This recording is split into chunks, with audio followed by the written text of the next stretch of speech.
तत्र द्रव्याणि पृथिव्यप्तेजो वायवाकाश काल दिगात्मनांसि नवैव। तत्र माने सप्त पदार्थ मध्ये प्रथमः पदार्थः द्रव्यम् तच्च द्रव्यम कतिविधम, ऐसी जिज्ञासा में हुई तो उन्होंने कहा 9 विधम, 9 प्रकार का द्रव्य। कौन कौन? पृथिव्यप तेज वायु आकाश काल दिग आत्म मनांसी। कितने हो गए? पृथ्वी अप तेज वायु आकाश काल दिग आत्मा और मन। द्रव्याणि तत्र विहते इति द्वंद्व समास है, समझ लेना। द्रव्यादि मध्य द्रव्याणि नवैव, उसी प्रकार सप्तैव किमर्थम? द्रव्यादि भेद सप्तका भाव। यत्र पदार्थत्वं तत्र सप्तान्यत्वम्। उसी प्रकार यत्र यत्र द्रव्यत्वं तत्र तत्र पृथिव्यादि नवान्यतमत्वम्। नवान्यतमत्वम सप्तान्यतमत्व था, यहाँ क्या कहना है? नवान्यतमत्वम। अन्यतमत्वं नाम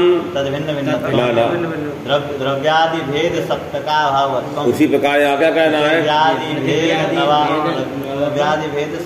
द्रव्यादि भेद नवका भाव कर्तम, ऐसे लगाना समझेगा। इस सब में इसी प्रकार का ऊपर से जोड़ लेना। क्या कर लेना है? अब इन्होंने कहा कि द्रव्याणि, नीचे लिखा द्रव्यम विभजते एक वचन, और ऊपर लिखा द्रव्याणि, तो प्रकाश करना जातौ एक वचनम, मन द्रव्यत्वम अभिप्रायेण, मन द्रव्यत्वाश्रय नव है। तो क्या एक वचन कैसे कहे? नीचे द्रव्यम विभजते मन द्रव्यत्वावच्छिन्नम विभजते इत्यर्थ। द्रव्यत्वावच्छिन्न कितने हैं? 9 है। मन द्रव्य तो एक वचन का काम नहीं करेंगे। द्रव्य में की द्रव्यत्वे पुत्र एकत्वम अन्वेति, माने द्रव्यत्वे जातो प्रकृत्यर्थतावच्छेदक द्रव्यत्व जातो एकत्व तात्पर्य एक वचनम। माने यहाँ पर द्रव्य हुआ, उसका द्रव्य रहा, उसमें द्रव्यत्व रहा, उस अभिप्राय से क्या किया है? एकत्व मन एकत्व विशिष्टम यद द्रव्यत्वम तदवच्छिन्न, जो द्रव्य वो कितने हैं? 9। एकत्व विशिष्ट कौन हुआ? द्रव्यत्व। तदवच्छिन्न कौन हुए? 9। मन एक द्रव्यत्व विशिष्ट नाना द्रव्य विशेषक तथ ज्ञान हो जाएगा।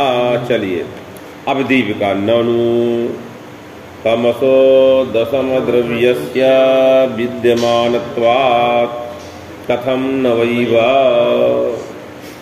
कथम नवैव। तो कहे कि एक तम नाम का द्रव्य वेदांत वाले ही मानते, मीमांसा वाले ही मानते। तम माने अंधकार, अंधकार का मतलब अज्ञान। नैयायिक लोग कहता अज्ञान कोई अभाव से पदार्थ नहीं, ज्ञान का वही अज्ञान है, ऐसा वो कहेगा। अंधकार क्या है? जो प्रकाश का अभाव वही अंधकार है। कोई अंधकार नाम की अतिरिक्त वस्तु नहीं है, वह अभाव रूप है।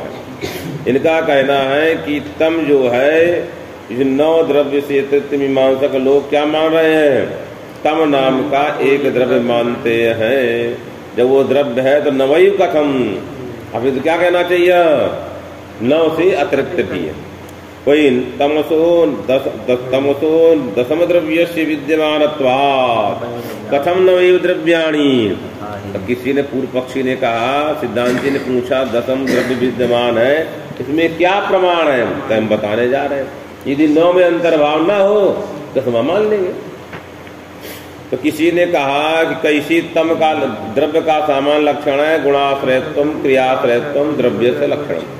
द्रव्य किसे कहते हैं? इसमें क्रिया रहे और गुण रहे। तो ध्यान दीजिए, रात में टार्च मारते हो, अंधकार भग जाता है, बंद कर देते आ जाता है, और कैसा दिखता है? वो काला काला। अंधकार कैसा दिखता है? काला काला। तो वही ये प्रतीति नीलम तमः चलति। इससे तम में क्या चीजें स्थापित कर दी स्वामी जी? नीलाश्रयत्वम क्रियाश्रयत्वम। चलन क्रियाश्रय भी तम है और गुणाश्रय भी तम है। दोनों चीजें कौन है? तम ही है। गुण का आश्रय भी कौन है? तम है। और क्रियाश्रय, इतना क्या निकल गया? मतलब द्रव्य है। अब वो द्रव्य अतिरिक्त नहीं विषय दिखा, द्रव्य इतना सिद्ध, उसमें नीलाश्रय है और क्रियाश्रय है। एतावता द्रव्यम अस्ति, इसमें प्रमाण हो गया। तो किसी ने कहा नवद्रव्य, उसी में अंतर्भाव कर लेंगे, अतिरिक्त क्यों मानते हो? और कैसी प्रतीति हो रही? अबाधित प्रतीति बलात्, अबाधित बाद नहीं, इदम रजतम, यह हमको भ्रम हुआ। उत्तर काल में अधिष्ठान तत्व साक्षात्कार हुआ, नेदम रजतम बाद हुआ। और अब इस संसार में कभी भी नैयायिक लोग जो कह रहे हैं उत्तम का बाद हुआ कि ना इदम, जब भी जाएगा तो क्या दिखाएगा? प्रकाश है, तम रहना नहीं करेगा, तो नेदम तमा प्रतीति नहीं हो पाए, बाधे नहीं होगा। इसलिए अबाधित प्रतीति है, वो कह रहा बाद नहीं हो रहा उत्तर काल में।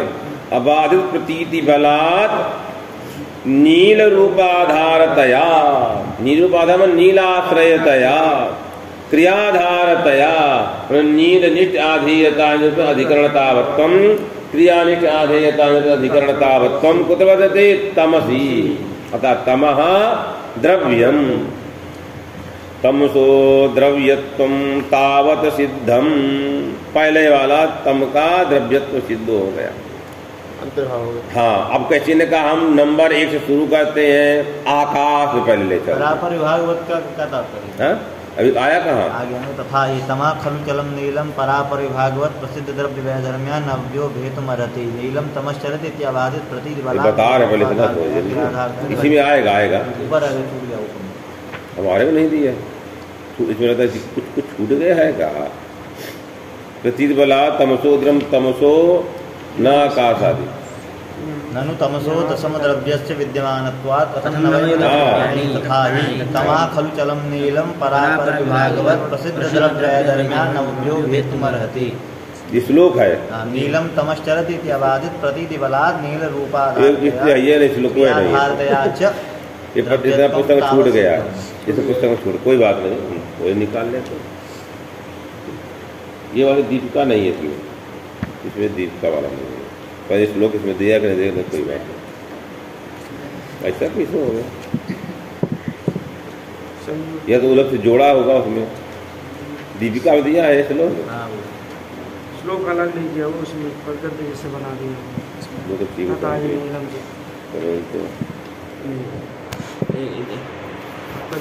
नीचे यहाँ। अच्छा, यहाँ दे दिया नीचे कहाँ में?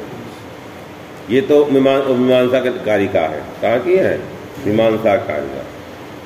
ये मैंने काम को वही द्रव्य मैंने अतिरिक्त, हाँ अतिरिक्त माने दृष्टांत दे रहा है। तमः खलु चलम नीलम, चलम नीलम माने क्रियावत। पता ये विभाग का आश्रय कौन हो सकता है? परापर विभागवत।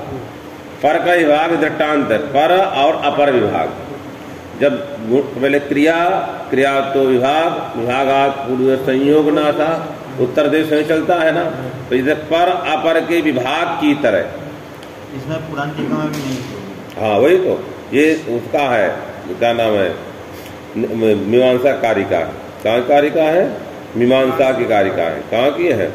मीमांसा। वही लिखने जो नीचे दिया भी है, इसमें लिखा एक में पाठांतर है कहीं यथा घटस क्रियावत्तेन रूप आनंतरो घटा उत्पन्न घटापेक्षा परत्वत्वेन प्रागोत्पन्न घटापेक्षा अपरत्वत्वेन, माने उस घट में दो चीजें धर्म है।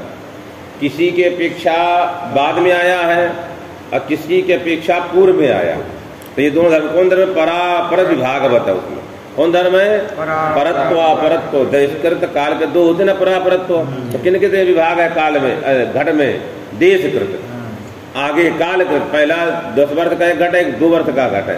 तो ये दृष्टांत देना जा रहा, नीचे दिया किन नाम परापर विभाग का उदाहरण दिया। परत्वत्तेन अपरत्वत्तेन माने क्रियावत्तेन रूपवत्तेन घटस्य अनंतर उत्पन्न घटापेक्षया, रूप वाला और क्रिया वाला जो घट, उस उत्पत्ति की अपेक्षा दूसरा जो घट, उसमें परत्वत्तेन घटस्य प्राग उत्पन्न घटापेक्षया अपरत्वत्तेन प्रसिद्ध जलादि द्रव्यगत विशेष धर्म स्नेहादि शून्यत्वेन, दोनों धर्म है।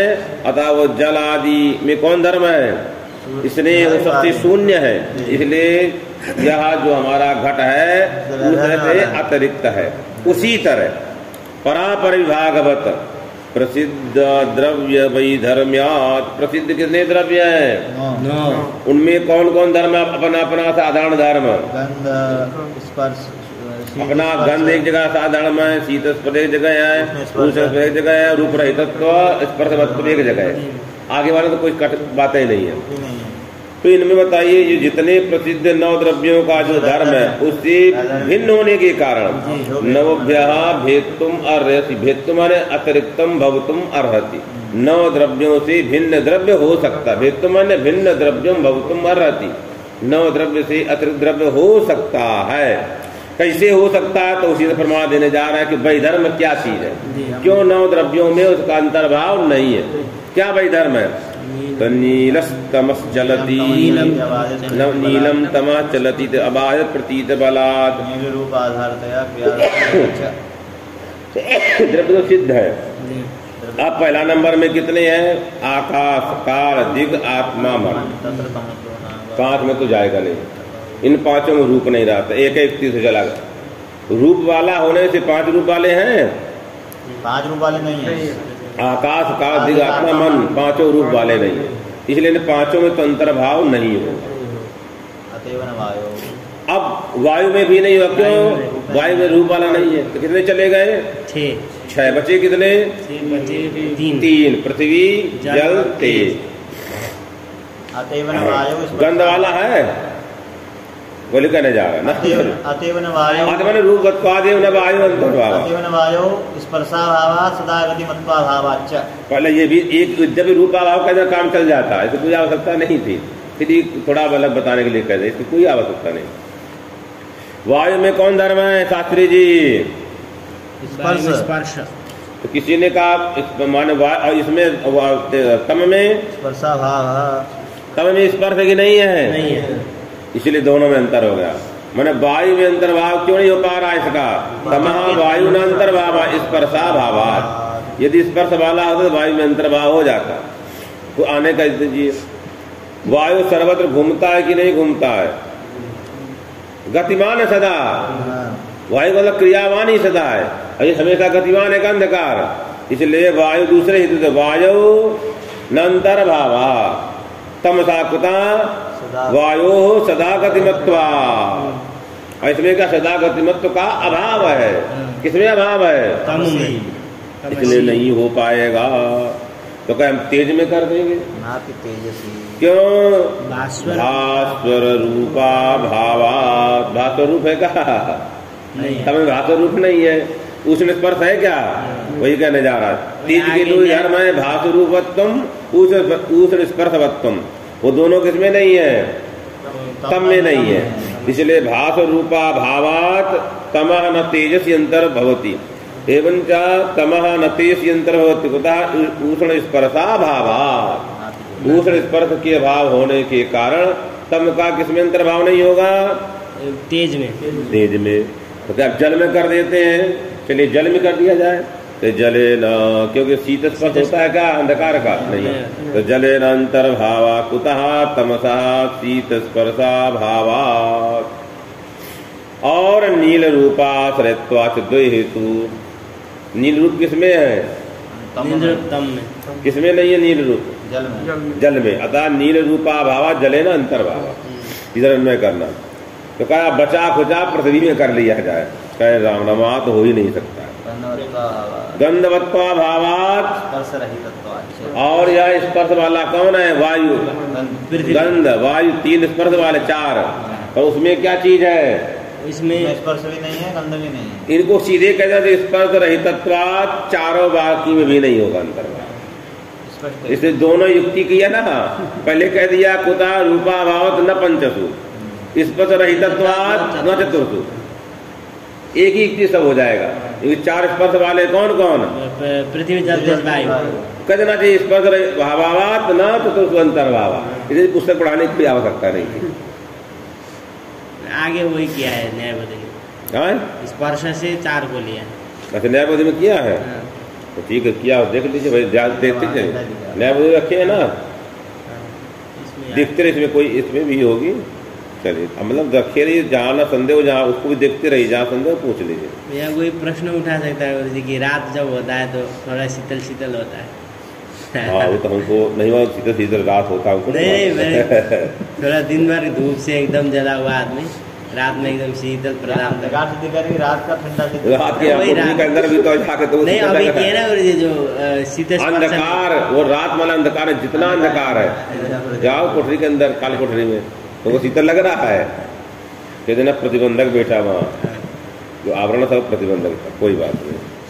चलिए, अतः तस्मात् तमो दशम द्रव्यम, दशमम लिखा कि दशम लिखा है,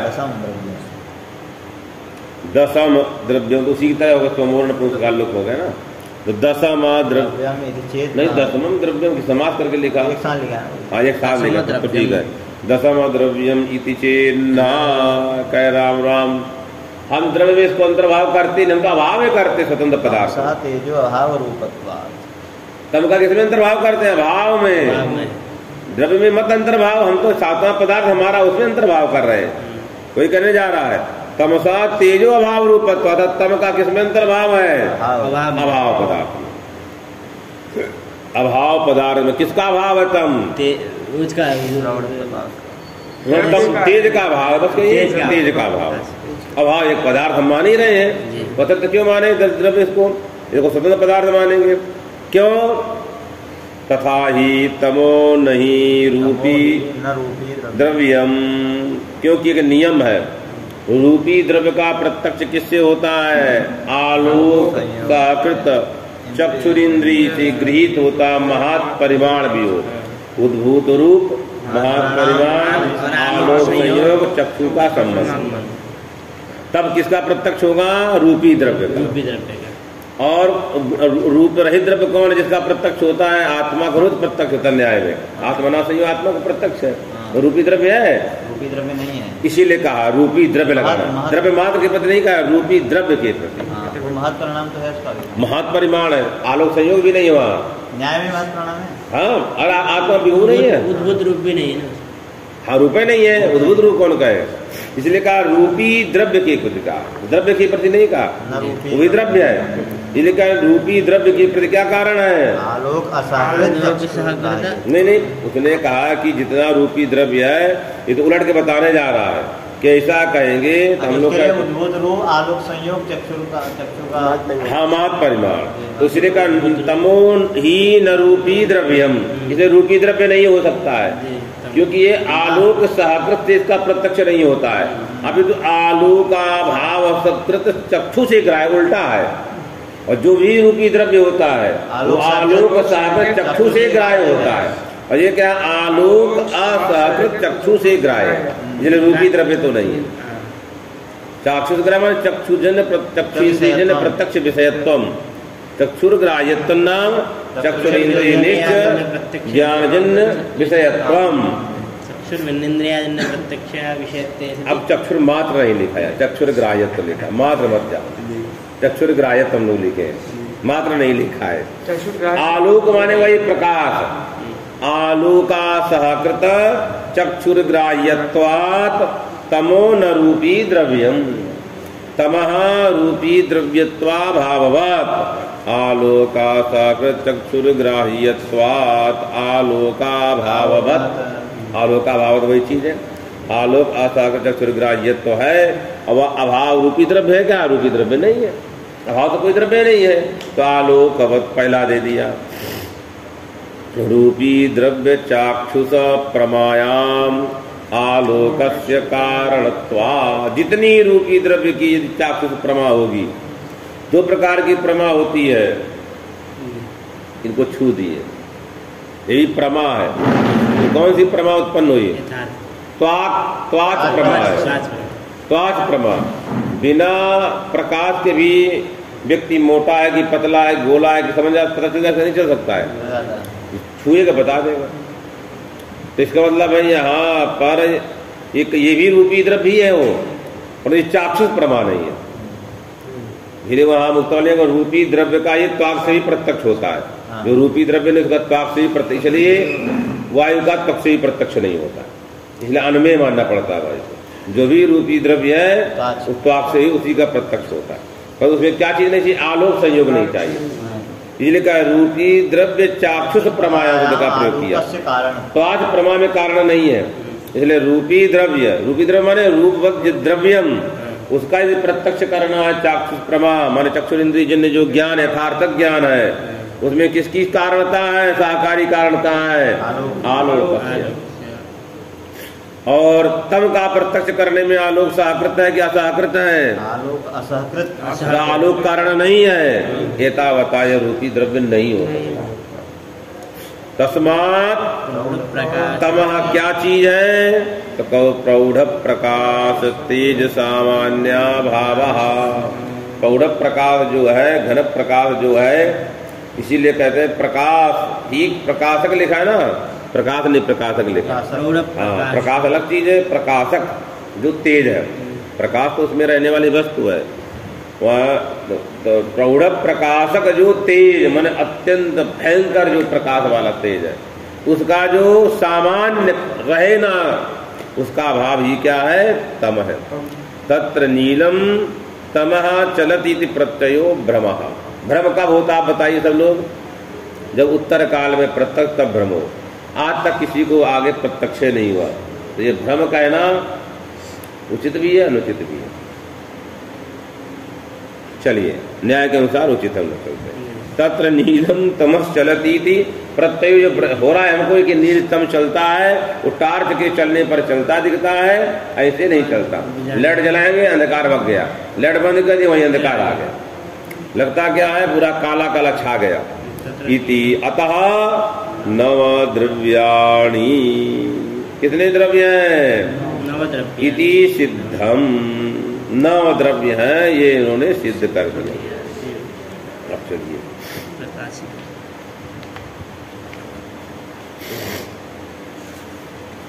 मीमांसक मतम दूषयितुम उपन्यस्यति, माने तमः दशम द्रव्यम क्लिप्त द्रव्यानंतर्भूतत्वे सति द्रव्यत्वात्।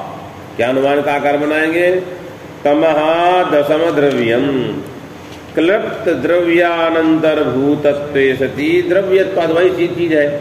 माने जो 9 क्लिप्त द्रव्य उनमें अंतर्भूत नहीं है, फिर भी द्रव्यत्व धर्म है, अतः तम क्या है, दशम द्रव्य है। ई पार शेष अनुमान, अंतिम में यह अनुमान होगा। जब 9 में अंतर्भाव होगा तो क्या अनुमान होगा, तमः दशम द्रव्यम क्लिप्त द्रव्यानंतर्भूतत्वे सति द्रव्यत्वात्, दिया करना वाले द्रव्यत्वात्, अतः दशम द्रव्यत्व सिद्ध करना है। अब उसमें द्रव्यत्व हेतु कहाँ रहता है, तम में रहे तम ना, तो द्रव्य तो क्या क्या लक्षण है, पहले द्रव्य को सिद्ध करना पड़ेगा। तमा द्रव्यम रूपवत्वात् क्रियावत्वाच्चा, रूपवत्वात् क्रियावत्वात् अस्मानेन तमसो द्रव्यत्वम साधनीय। अब वहां कहना चाह रहे हैं, इसीलिए उन्होंने कहा तमः चलती इत्याकार प्रयोग किया ना दीपिका में, अतः रूपत्व क्रियावत्व से सिद्धे है। नीचे चलिए, मीमांसक मतम दूषयितुमुपन्यस्यति प्रतीति बलात्, क्या शब्द का प्रयोग किया, प्रतीति बलात्।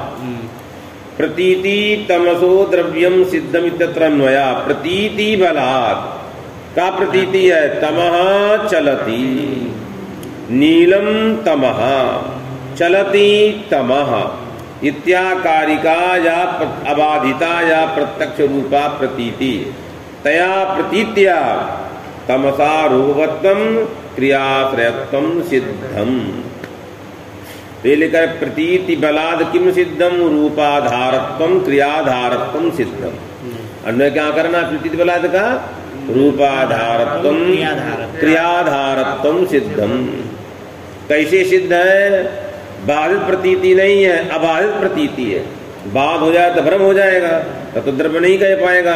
द ज्ञान सामान्य वाचक प्रतीति शब्द यहाँ प्रत्यक्ष ज्ञानात्मक लेना। अबाधित प्रतीति माने अबाधित प्रत्यक्षत्वा, अबाधित प्रत्यक्ष होने के कारण, इसी लिखने जा रहे हैं। क्या लिख रहे हैं, प्रात्यक्षिक प्रतीति बला, प्रतीति बला।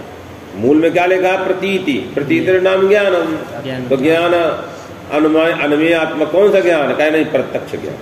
प्रात्यक्ष की प्रतीति बलात् प्रत्यक्षे न जाता इति प्रात्यक्ष की चासो प्रतीति प्रात्यक्षिक प्रतीति तस्याह बलम प्रात्यक्षिक प्रतीति बलात्, माने प्रात्यक्षिक प्रतीति के कारण क्या सिद्ध होने जा रहा है? दशम द्रव्यम तस्य द्रव्यत्ते अनुमानम प्रमाणयति। क्या अनुमान प्रमाण है?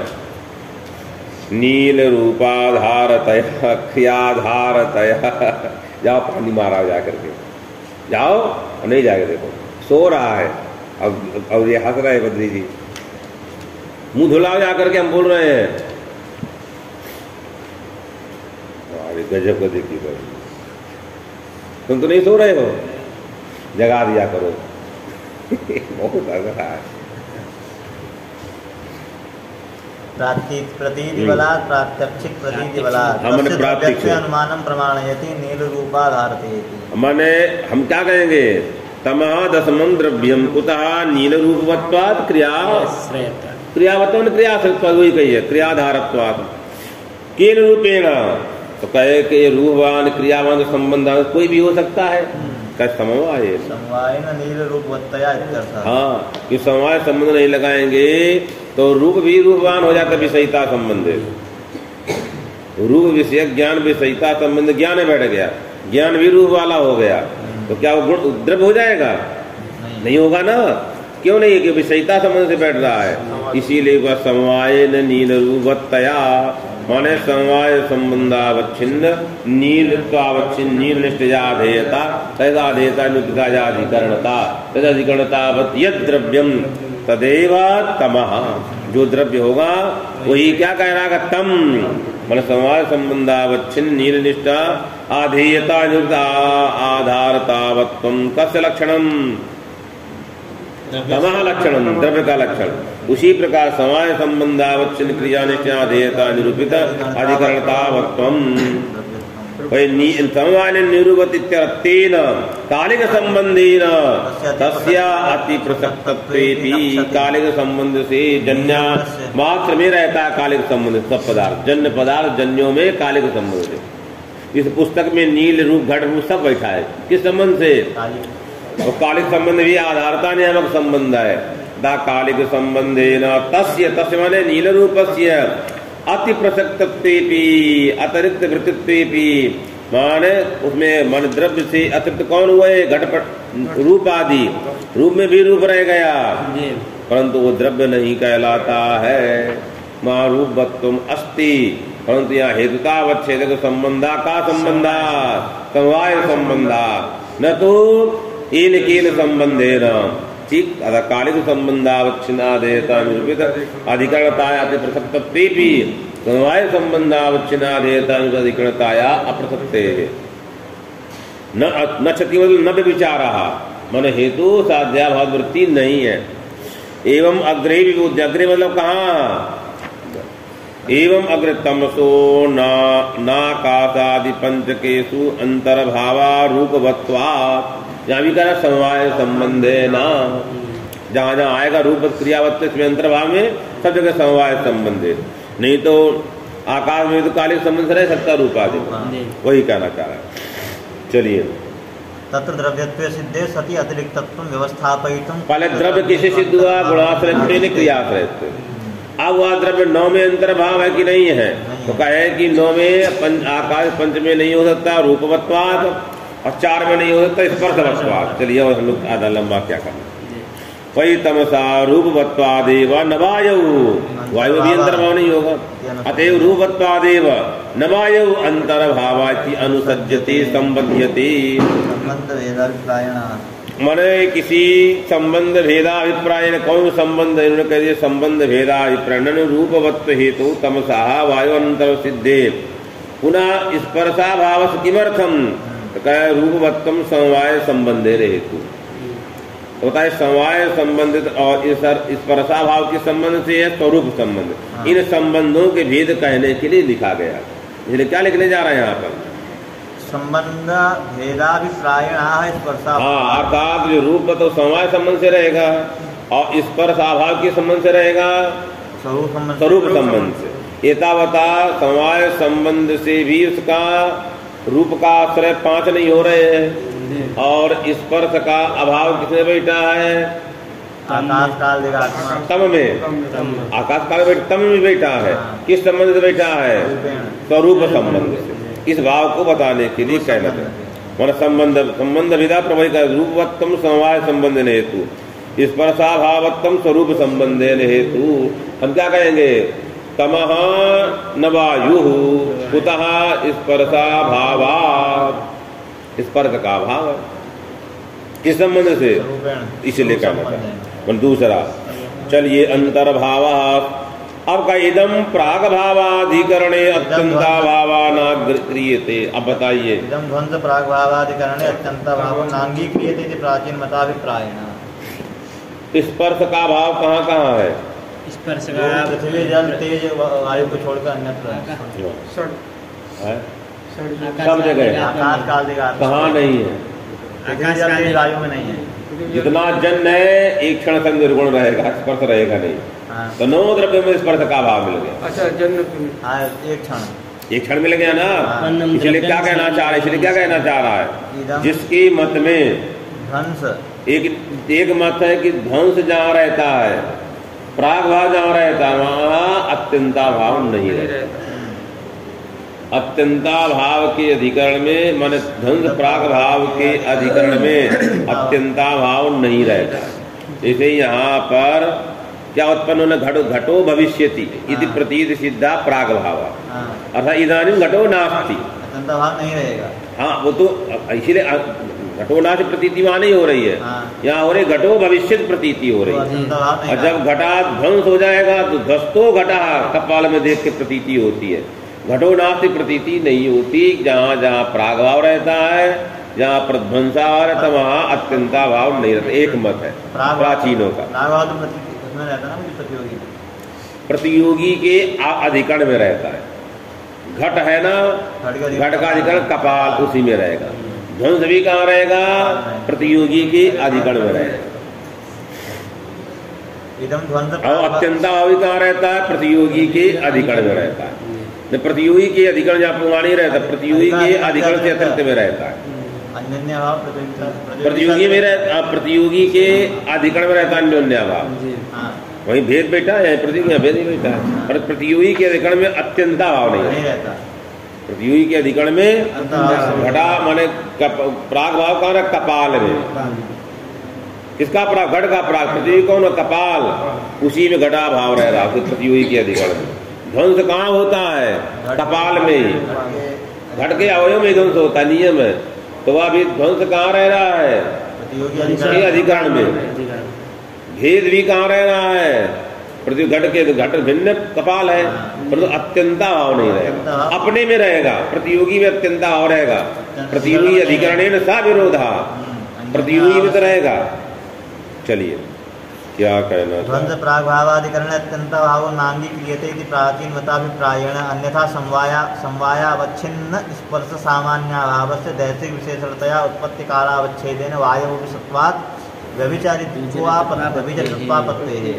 क्या हेतु था? स्पर्शा भावा जो हेतु दे रहे, माने तमः न वायु अंतर्भूतः भूतम कुतः स्पर्शा भावा।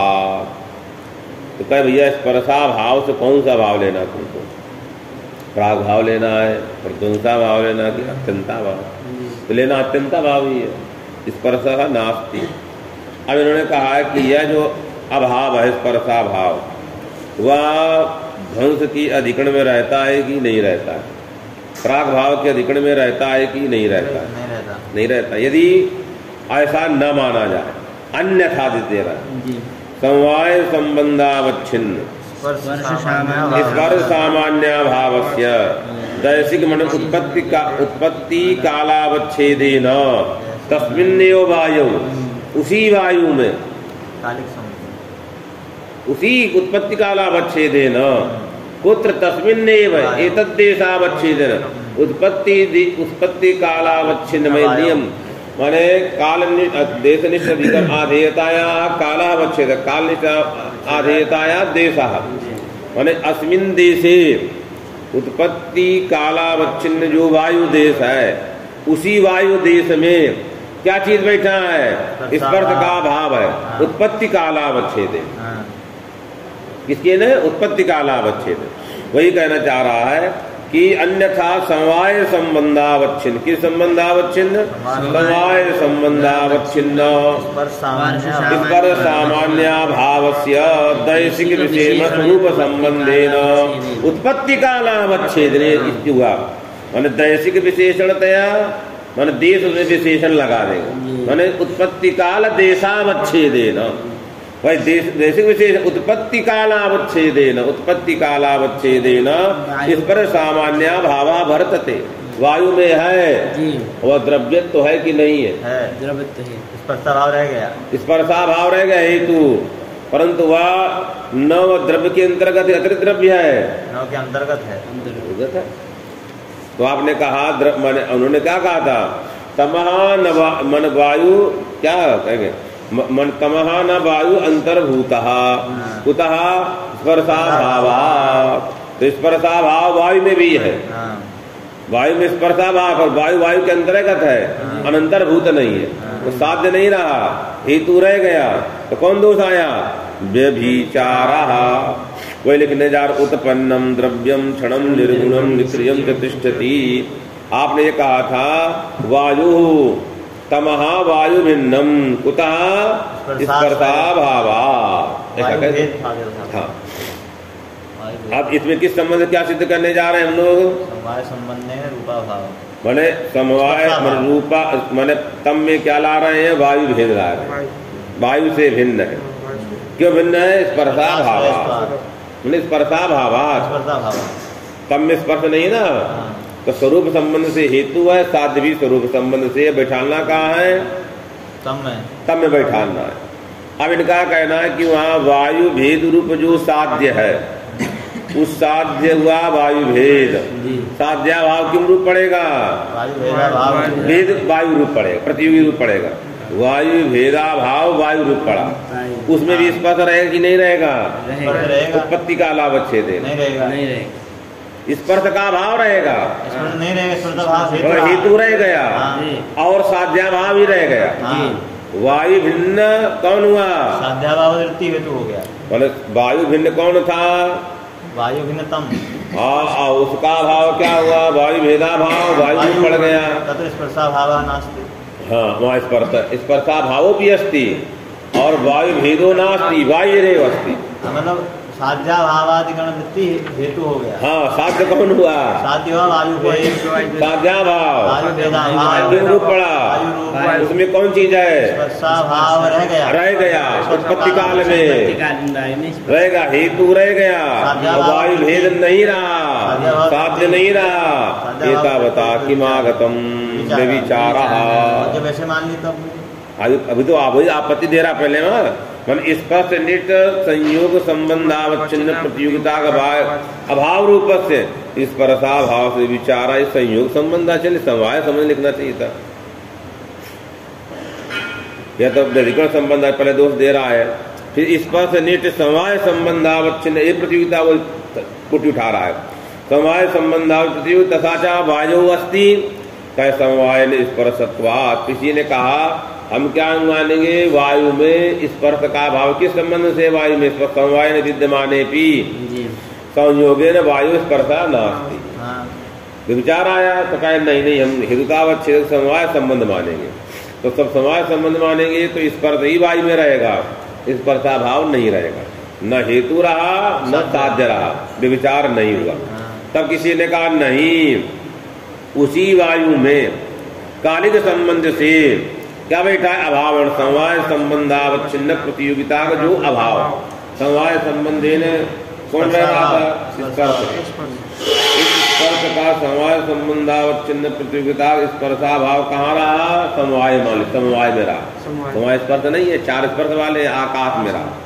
समवाय संबंधावच्छिन्न स्पर्श प्रतियोगिता का भाव कहाँ बैठा है? आकाश मंदिर जन्य वाला लिया जाए। किसमें रहा? ऐसा कौन समझा? जन्य स्वामी जी गुण में, गुणे गुणानंगी का तो समवाय संबंधावच्छिन्न प्रतियोगिता स्पर्शा भाव कहाँ बैठा कालिक संबंध से? गुण में तो आइए है स्वभावता स्वरूप संबंध से। जो गुण में विद्यमान जो समवाय संबंधावच्छिन्न स्पर्श निष्ठ प्रतियोगिता का भाव है वही कालिक संबंध से ला देंगे वायु उलट करके कालिक संबंध से। तो वहाँ क्या रहेगा? स्पर्शा भाव है, वायु भेदो नास्ति, साध्य रह नहीं रहा, हेतु रह गया बेविचारा। तो कहे हमारा नहीं, यहाँ ऐसा नहीं लेना है, हेतुतावच्छेदक संबंध स्वरूप संबंध है। ये किस संबंध से आपने पकड़ा है? कालिक संबंध से। तो कालिक संबंध नहीं लेना है।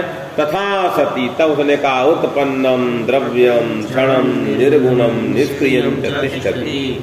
अब आया उसने, जब ऐसा माना तब क्या है? स्पर्शा भाव स्वरूप संबंध से कहाँ है?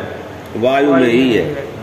समवायेन उत्पत्ति कालावच्छिन्ने वायु किन्नास्ति स्पर्शो नास्ति। अब स्पर्शा भावा स्वरूपेण विद्यते, अत्यंता भाव हो गया, मिल गया। तस्मात् किमागतम व्यभिचार। तो कहे नहीं, यहाँ पर उत्पत्ति कालावच्छिन्न जो वायु है उसमें प्राग भाव रहेगा कि नहीं रहेगा? प्राग भाव रहेगा। उसमें प्राग भाव के अधिकरण में कौन चीज नहीं है? अतः न व्यभिचारा। तो विचार नहीं किनके मत में? मत में नहीं है, क्योंकि जहाँ प्राग भाव रहेगा हमारा साध्य क्या है? स्पर्शा के संबंध से स्पर्शा में अत्यंता भाव लेना है, वो कहाँ नहीं रहता है? वो प्रतियोगी के अधिकरण में, प्राग भाव के अधिकरण में नहीं रहता है। और उसमें प्राग भाव बैठा उत्पत्ति कालावच्छिन्न वायु में। वायु का हाँ जब बैठा विचार आया वहाँ हेतु नहीं रहा, साध्य भी नहीं रहा, विचार नहीं, साधन तो कोई दिक्कत नहीं है। तो वायु ही है, वायु भेद तो नहीं रहा। स्पर्शा भाव रहा कि नहीं रहा? स्पर्शा भाव भी नहीं रहा वहाँ, स्पर्शा दोनों नहीं रहा। अच्छा हो गया, क्योंकि वायु भेदा भाव भी तत्र अस्ति। इसीलिए कह रहे प्राचीन मते विचारो नास्ति मन इदम प्राग भावाधिकरणे अत्यंता भावा अत्यंता नांग्रीक्रियते इति प्राचीन मताभिप्रायेण। क्या लिखा है? स्पर्शा भाव तक गए। स्पर्शा भाव हेतु क्यों देना चाह रहे हैं?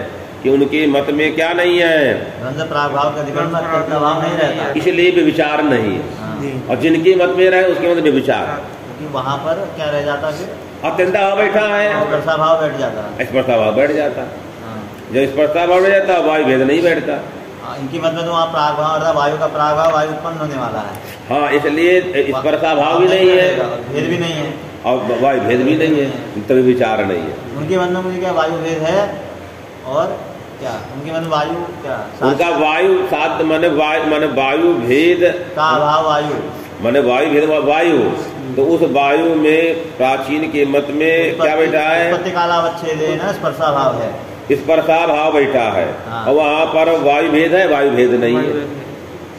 साध्या भावाधिकरण में अस्तित्व है। प्राचीन के मत में स्पर्शा भाव नहीं बैठा है और न वायु भेद है, दोनों ठीक है। और जो लोग मानते हैं कि हंस और प्राग अत्यंता भाव रहता है, तो जहाँ पर रूप का भाव है जिस वायु में उत्पत्ति कालावच्छिन्न हेतु बैठा है, साध्य नहीं है, व्यभिचार है।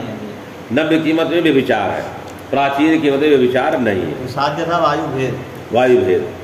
तो वायु भेद तो वायु में नहीं रहेगा कभी भी नहीं, चाहे उत्पत्ति काला चाहे बाद में हो। तो वायु भेद नहीं है, स्पर्शा भाव रहे व्यभिचार आ गया। तो उन्होंने कहा प्राचीन मत में न वायु भेद है वहाँ, न स्पर्शा भाव हेतु। नव्य की मत में स्पर्शा भाव अस्ति, वायु भेदो नास्ति, व्यभिचारा अस्ति। वही का इस अभिप्रायण स्पर्शा भाव में यहाँ मूल में क्या नहीं लिखा? लिखना चाहिए इतना वायु स्पर्शा भावात्, किसी का दोष देना चाहिए था, या विचार आ गया उत्पत्ति काला। ये तो पंक्ति नहीं लिखी, दीपिका ने क्यों अभिप्राय नहीं लिखी? क्योंकि प्राचीन मताभिप्राय, क्योंकि वो कहते हैं कि ध्वंस प्राग भाव के अधिकरण में अत्यंता भाव नहीं रहता है। अन्यथा वही कहने जा रहा है, यदि मान लिया जाए प्राग भाव के अधिकरण में अत्यंता भाव मान लिया जाए तो हेतु व्यभिचारी हो ही जाएगा। साध्या भाव में भी तस्य वर्तमानत्वात्। हाँ, वही कहने। अन्यथा समवाय संबंधावच्छिन्न स्पर्श सामान्याभावस्य दैशिक विशेषणतया उत्पत्ति कालावच्छेदेन वायु सत्वा जो समय संबंधावच्छिन्न स्पर्श सामान्य भाव कहाँ था? उत्पत्ति कालावच्छेदन वायु में था। वो कहाँ बैठारेंगे हम? वायु में। किस संबंध? उत्पत्ति कालावच्छेदन। किस भाव को बैठारेंगे? स्पर्शा भाव को बैठारेंगे।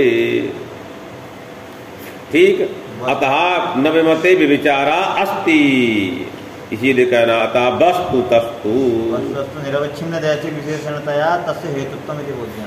माने इनका कहना है कि उसकी माने किसी संबंध से अवच्छिन्न ना हो। ये लिख रहे हैं कि निरवच्छिन्न दैसिक विशेषणता संबंधी न विचारा। दैसिक विशेषणता मतलब कालिक संबंध है। दो होता, कालिक भी स्वरूप दोनों। दैसिक मतलब स्वरूप संबंध, दैसिक मतलब स्वरूप संबंध लिखने जा रहा है। दैसिक विशेषणता है न स्वरूप संबंध, कालिक विशेषण पदे न कालिक संबंध। नव्य न्याय ग्रंथेश व्यवह्रियते। क्या है? माने जो दैसिक विशेषणता संबंध मतलब क्या है? दैसिक विशेषणता मतलब स्वरूप संबंध, संबंध विशेष। कालिक विशेषणता पदे न कालिक संबंध का ग्रहण होता है। स्वरूप संबंध का दैसिक विशेषणता संबंध पदे न ग्रहण। स्वतः स्वरूप संबंध से जो अभाव है वह उत्पत्ति काल में रहेगी नहीं रहेगी घट में? अरे वायु जो उत्पन्न हुआ तो वायु उत्पत्ति कालावच्छेदेन स्पर्शो नास्ति। यह समवाय संबंधावच्छिन्न पर सामान्य का जो स्वरूप संबंध से अभाव कहाँ रहा? उत्पत्ति कालावच्छेदेन वायु रहा। तो किस संबंध से रहा? स्वरूप संबंध से रहा। स्वरूप संबंध क्या चीज है? वही हिंसावच्छेदक संबंध है, वही विषय वही हिंसावच्छेदक संबंध है। अर्थात जो जहाँ दैसिक विशेषणता संबंध का मतलब स्वरूप संबंध। अब हम क्या लगाएंगे? निरवच्छिन्न दैसिक विशेषणतया तस्य हेतुत्वम। माने जहाँ पर किसी भी संबंध से अवच्छिन्न ना हो। निरवच्छिन्न क्यों? उनको देख रहे हैं तो निरवच्छिन्न दैसिक विशेषणतया हेतु स्वरूप संबंध नहीं है, यह तो स्वरूप विशेष संबंध। निरवच्छिन्न वृत्तिक संबंध मतलब वायु से अतिरिक्त में ही रहेगा। स्पर्श का भाव वायु का जब भी मिलेगा वहां सावच्छिन्न वृत्तिक मिल रहा है। किन अवच्छेदन मिल रहा है? उत्पत्ति काल अवच्छेदन। तो यह निर्वच्छिन्न वाला है, उत्पत्ति काल से अवच्छिन्न है स्वरूप संबंध। हमको ऐसा संबंध चाहिए जो निर्वच्छिन्न वृत्ति हो। तो निर्वच्छिन्न स्पर्श का भाव कहाँ मिलेगा? वायु कभी मिलेगा? अवच्छिन्न मिलेगा। उत्पत्ति कालावच्छेदन स्पर्शा भाव मिलेगा पर निर्वच्छिन्न स्पर्शा भाव नहीं मिलेगा। वो कहाँ मिलेगा? आकाश आदि मिलेगा। तो वहां पर दोनों चीजें वायु भेद ही बैठा है, स्पर्शा भाव बैठा। निर्वच्छिन्न वृत्ति तया विषम हेतु विधाय संव्याप्तम हेतुमान। पहला ये कौन सा? विषम हेतु मतलब क्या हुआ? साध्य मात्र निरूपित व्याप्तिमान हेतु विषम हेतु। साध्य मात्र निरूपित व्याप्तिमान हेतु विषम हेतु, ये लिखा ना विषम हेतु। और हेतु निरूपित व्याप्ति साध्य निरूपित व्याप्ति मन हेतु सम हेतु। पहला क्या दिया हम लोगों का? स्पर्शा भाव विषम हेतु सदागति मत्वा समय साध्य मात्र। पहले साध्य देखिए, साध्य मात्र निरूपित व्याप्तिमान हेतु विषम हेतु। और हेतु निरूपित व्याप्ति मतलब जो साध्य, उस साध्य से निरूपित जो व्याप्ति तदमान जो हेतु समव्याप्त। अरे विषम व्याप्त समव्याप्त नहीं जान रहे क्या? यत्र यत्र प्रमेयत्व तत्र तत्र विधेयत्वम, यत्र यत्र विधेयत्वम तत्र प्रमेयत्वम। और वायु यत्र यत्र धूमा तत्र तत्र बन्नी, हम कहेंगे धूमवान बनने में ये विषम हेतु सम हेतु है, विषम होगा, विषम हो गया। इसमें क्या चीज है? हेतु निरूप साध्य मात्र निरूपित व्याप्तिमान। साध्य निरूपित व्याप्ति मात्र। साध्य कौन हुआ? धूम। निरूपित बनने में क्या व्याप्ति है?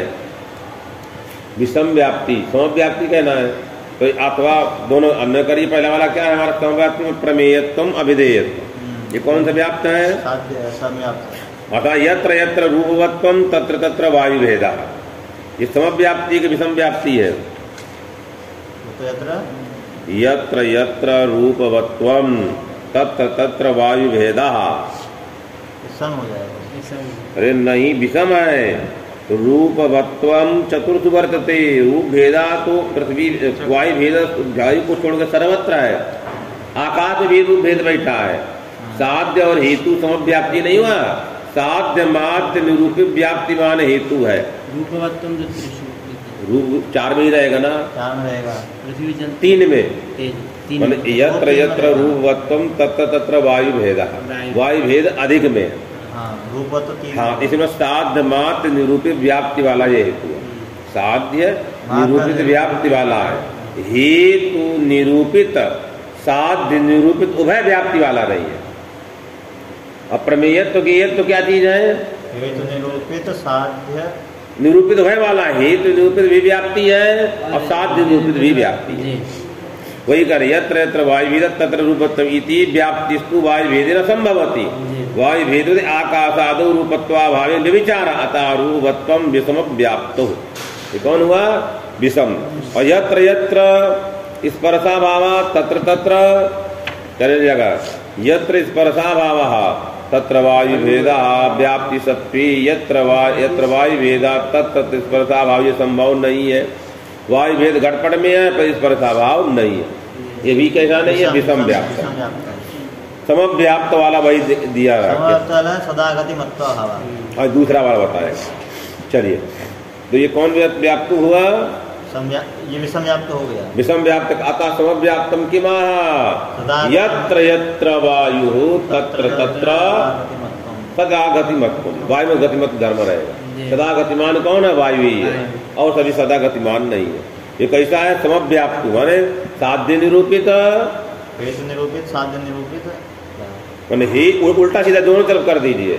माने यत्र यत्र सदा गतिमत्वम तत्र तत्र वायुत्वम, यत्र यत्र वायुत्वम तत्र तत्र सदा गतिमत्वम। तो साध्य निरूपित भी व्याप्तिमत है और हेतु निरूपित भी व्याप्तिमत, यह हेतु हो गया। ये क्या हो गया? हमारा समव्याप्त हेतु हो गया। कौन हेतु हुआ? समव्याप्त हेतु। वही कहने जा रहे हैं, यत्र यत्र वायु भेदा तत्र तदा सदा गतिमत्वा भावः, यत्र यत्र सदा गतिमत्वा भावः तत्र तत्र वायु भेदा। ये दोनों कैसे? समव्याप्ति। यत्र यत्र वायु भेदः तत्र तत्र सदा गतिमत्वा भावः, यत्र यत्र सदा गतिमत्वा भावः तत्र तत्र वायु भेदा। वायु भेद में लगाना है, गतिमत्वा भाव वायु भेद में। ये कैसा व्याप्त है? समव्याप्त हेतु है। चलिए, एवं अग्रे भी बोध्यम, ऐसे दोनों जगह सदा गतिर विजातीय क्रिया। सदा गतिर माने विलक्षण क्रिया, विजातीय विलक्षण क्रिया। तस्मात् क्लप्तेषु अनंतर भावात् दशम द्रव्यम सिद्धम किम सिद्धम तमः वायु मात्र वृत्ति विलक्षण क्रिया इति विजाति क्रिया। सदागत मत्ती के लिए वायु मात्र रहने वाली जो क्रिया उसका नाम है विजाति क्रिया।